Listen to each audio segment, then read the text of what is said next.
episode of On the Road. So I am in Wellington, Utah. I thought about stopping in Provo like I did last time, but then I realized that was only 6 hours or so. So I decided to push it a little further. Saw there was this nice big truck stop here in Wellington, so that's where I stopped. So I'm about 8 hours from Albuquerque, give or take an hour. So tomorrow I'll drive to Jamestown, New Mexico. There's a nice big Flying J there, and that's where I'll spend the night. And then I'm only 2 hours away. Get up in the morning, probably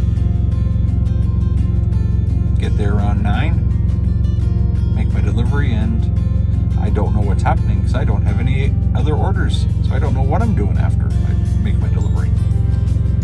Oh well, that'll be for tomorrow, or for Monday, I guess.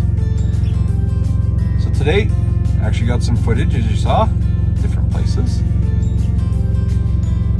It was really nice going through all of it.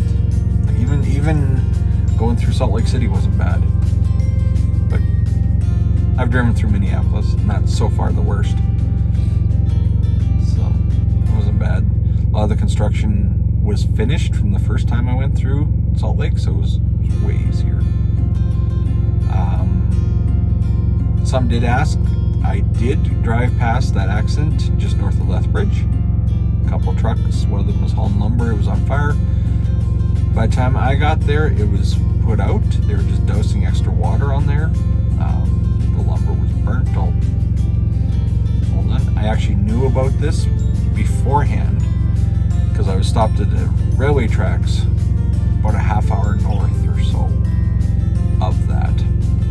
And as traffic was starting to go, there was a couple of drivers from my company.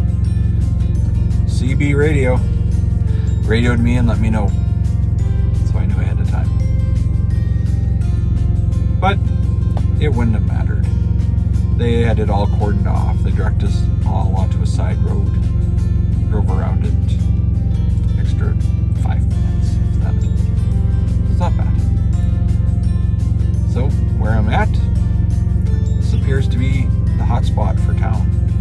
It's a small town, and this truck stop is fairly new, and it seems to be the biggest thing in town.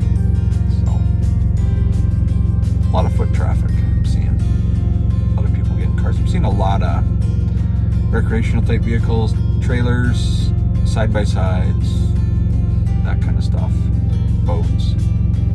So it must be some sort of recreational area around here. But it wasn't a bad drive. Like all of it, from the time I left Montana, it was nice out. When I got to the higher elevation of Montana, there was actually snow on the ground. More just like a light blanket of snow.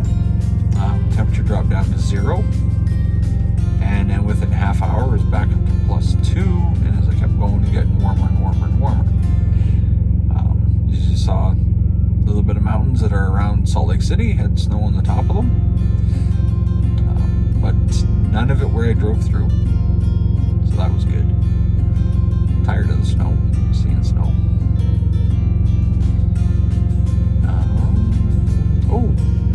One thing that's not in the videos is the silly guy on the motorcycle in Salt Lake City.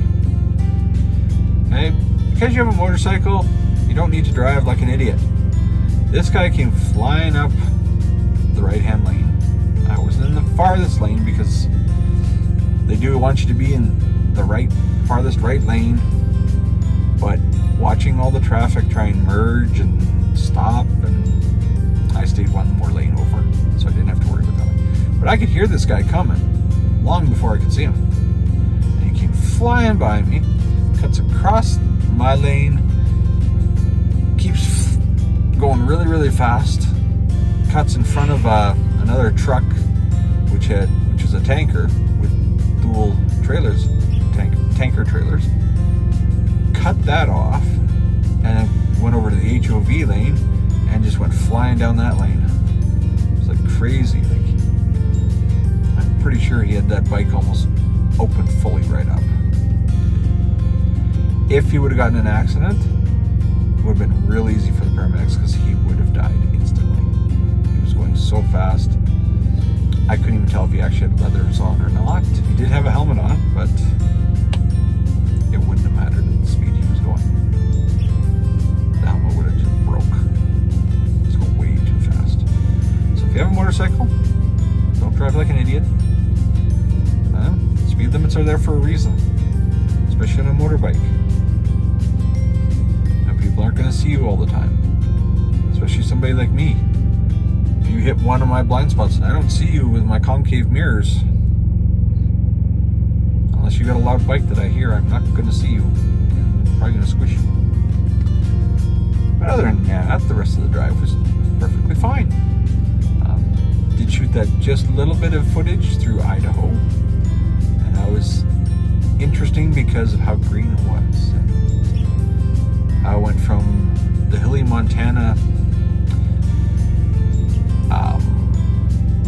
area. It sort of looks like you see in the westerns, as you saw in the footage there.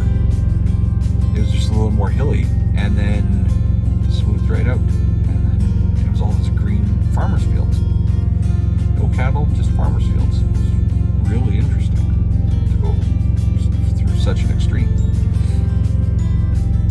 And just like now, where I'm at, it was really hilly there. The footage I shot there, that was actually south of Salt Lake City on US 6. And it gets really hilly like that, and now it's all smoothed out. And I see just all the mesa type things around me. It's really interesting. The one good thing about the job. But other than that, that was my day. Saw most of it, including the bug. Yes, I knew the bug was there. I left it there. I didn't try and knock it off with the windshield wipers. Because I wanted to have my fun too. So you guys can stare at the bug for a couple minutes. And that, talk to you tomorrow.